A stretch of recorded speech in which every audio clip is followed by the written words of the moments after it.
All right, I'm here to talk to you about the final. This is basically the final episode of my Mortal Kombat 30th anniversary streams. Um, we'll do a review of this Mortal Kombat Legends Snowblind. Um, yeah, this is the final episode in the anniversary. I've been doing for the 30th anniversary. Yeah, we're finally on the final movie, and yeah, I'm gonna be honest. I did not like this movie. I don't know if it was just me that, because I was kind of expecting something more in the lines of the previous two films, which I kind of almost feel like they're going back to, because the next one is like a Johnny Cage one. I think it's called Cage Match. So it's like, so you guys are kind of going back to what you previously did. I don't know. Yeah, I don't know if people just didn't like this. I don't know if I'm alone, but yeah, so I guess let's talk about the story, because like, um, this is basically like 20 years later, 20, 30 years later, maybe more. That's basically Mad Max. Let's be honest, this movie is Mad Max. Um, it definitely takes a lot from Mad Max, and yeah, Kano is now just super powerful because reasons, which yeah, we understand later on. So spoilers. I gotta flip my. I always flip that fucking thing. Spoilers. Yeah, Kano has Chronica's hourglass from MK11. So I guess this is Kano's. Yeah, what happens when Kano wins?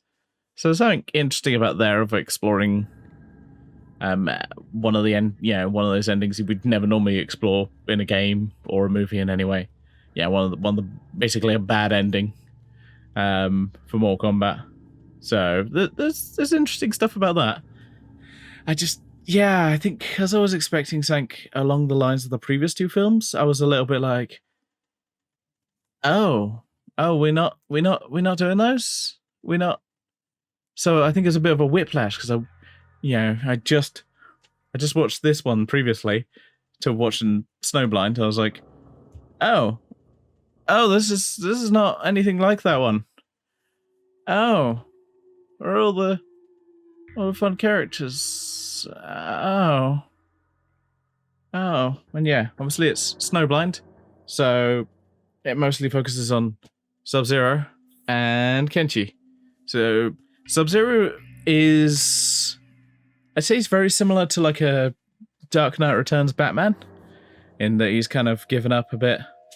Though admittedly in Dark Knight Returns he still kind of goes along, but yeah, it's kind of maybe more Batman Beyond Batman, just referencing different versions of Batman, where he's kind of given up and kind of lives by himself, as this hermit, and yeah, Kenshi is kind of a little bit of a young upstart, and yeah, Kano kind of has his own gang. Yeah, he has Cobra and Kira, which I appreciate that. I appreciate bringing back Cobra and Kira, because I do like those characters, even if Cobra is normally just basically Ken. At least that's what it looked like. He looks like in the games. He looks like Ken. I do like the new look they gave him. So I'm looking at the back here. I'm like, oh yep, we got Ferrator, yeah, and Drummond gets some looking, and I can't remember what his name is, but the guy from fucking Mortal Kombat Special Forces. There's a character from fucking Special Forces in this movie. Like, they clearly were like, well, we're gonna pull deep from here. And yeah, Cabal's in there. There's like an old ass Cabal. But yeah, basically, yeah, Kano's kind of has his own gang, and they just kind of fuck up everything, as gangs are wont to do. And Kenshi is a bit of an upset. Oh, I forgot. And Tremor's in this movie as well. Yeah, Tremor. yeah, like I said, I was not expecting Mad Max, and the kind of movie starts off very early in the movie is like Shang Tsung's like, haha, I'm going to steal a whole bunch of souls, because he steals like, just like in Mortal Kombat Deadly Alliance, he steals the souls from the well of souls where basically Kenshi gets his sword from, and he steals a bunch of souls and kind of gets his MK2 look, which was nice because I was kind of expecting his MK2 look in Mortal Kombat. In the previous film, I was like, expecting his like MK2 look because that was kind of MK2, but we didn't get it. We still had old Shang Tsung, so it's nice. And Shang Tsung basically goes, "Aha! I am strong now," and tries to defeat Kano. And Kano apparently doesn't have a soul, is a thing. I don't know where he put it. Just put it somewhere else, but he just doesn't have a soul, which is weird because I don't think that's something that anyone could go without in the Mortal Kombat universe. Yeah, Kenshi gets blinded like he does in Deadly Alliance, and then instead in this he basically kind of has like a long training montage with Sub-Zero, who teaches him how to use his sword and how to basically operate while blind. And Kenshi's just like, I ain't being a bitch. I'm gonna go fight fucking Kano and fuck him up. And Sub-Zero's like, no, don't do that. Don't do that. And Kenshi's like, I'm gonna do it. And he does. And so Sub-Zero has to go save him. Kenshi gets basically captured, and Sub-Zero just has Scorpion Spear. He goes, I'm gonna summon Scorpion now, because Scorpion has to be in this movie, which is a little bit of a cop out. I'm like, does he need to be? I know he's the main character, but did we need Scorpion in this movie? But yeah, we basically get like a whole battle of a whole loads of like characters fighting. That's weird. This Kano look is weird. It just, I guess it's like, stealing kind of Chronica's colors. And Kano is basically almost entirely cyborg at this point. We find out that like I said, Kano has the hourglass, and we kind of see some references to some of the stories, like Sub-Zero's ending in MK11, where he talks about working with his brother, with his brother not being Noob and more another Sub-Zero. He hasn't been corrupted. So there's some nice references there. But yeah, it's just like, and basically, they defeat Kano, obviously. To be fair, they could have entirely gone with like the dark ending or some shit. Just the story is entirely pretty dark as is.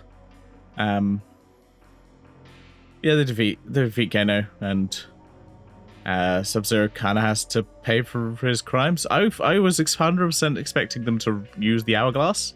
I was shocked that they didn't, because I thought, they'll use the hourglass and they'll kind of maybe reset to the previous two films, like a sequel to that, rather than this weird offshoot. But no, they don't.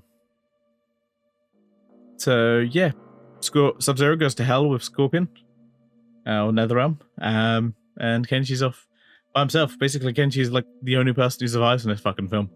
And that's it. And you're like, wait, what? I don't know. I guess because the other two films had kind of set me up for this. I was expecting more of that, and I was just like, this is wait, what? What are we doing? What are we doing here? Okay.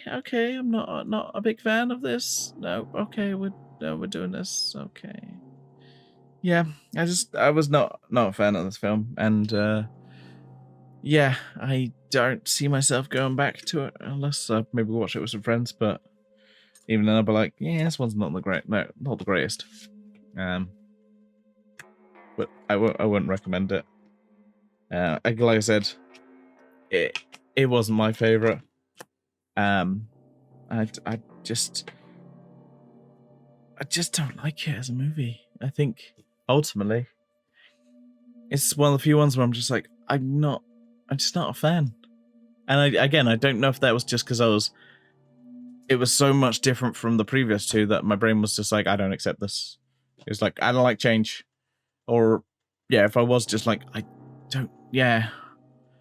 guess I don't like this apocalyptic story that kind of comes out of nowhere.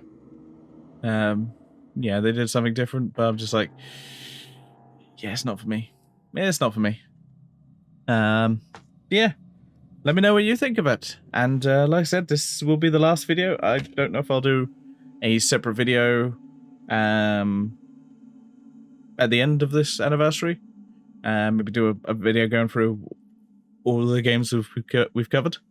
But yeah, that is Mortal Kombat, the 30th anniversary. It started about 6 months ago, as of recording this, and maybe more than that. And I finally finished it. Just a lot of distractions, a lot of other games, and yeah, I should have probably finished this earlier, but to be fair, a lot of the games took quite a while to do. But we're finally done. And yeah, I will probably do, if I don't talk about this. My next idea is probably an anniversary for Doom. I really want to play through the Doom games because I don't think I've ever completed a Doom game, and it'd be a good one to do for the 30th anniversary. I think it'll be fun to play through all the Doom games. Yeah, let me know if there's any other games you want me to play through, or any movies or anything you want me to cover.